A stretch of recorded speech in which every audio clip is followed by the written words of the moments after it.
Alexander the গ্রেটের বংশধারা একটি জটিল রহস্য। মহান আলেকজান্ডার একজন এমন ব্যক্তিত্ব যার জীবন ও অভিযান ইতিহাসের পাতা স্বর্ণাক্ষরে লেখা।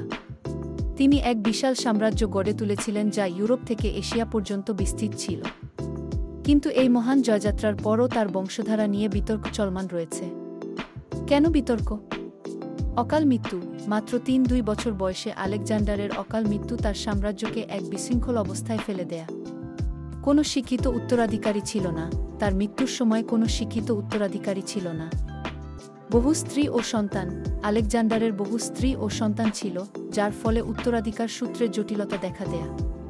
সাম্রাজ্যের বিভক্তি। মৃত্যুর পর তার সাম্রাজ্য তার সেনাপতিদের মধ্যে বিভক্ত হয়ে যায়। বংশধারার জটিলতা। আলেকজান্ডার চতুর্থ।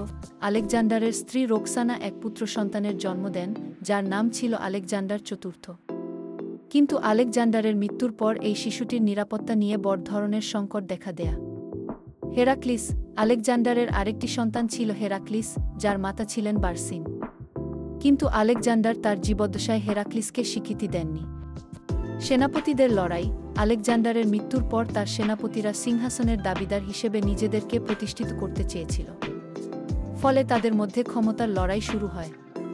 বংশধরদের নিধন। এই ক্ষমতার লড়াইয়ে আলেকজান্ডারের বংশধররা নিহত হয়। উপসংহার: আলেকজান্ডার দ্য গ্রেটের বংশধারা ইতিহাসের একটি রহস্য হিসেবেই থেকে গেছে।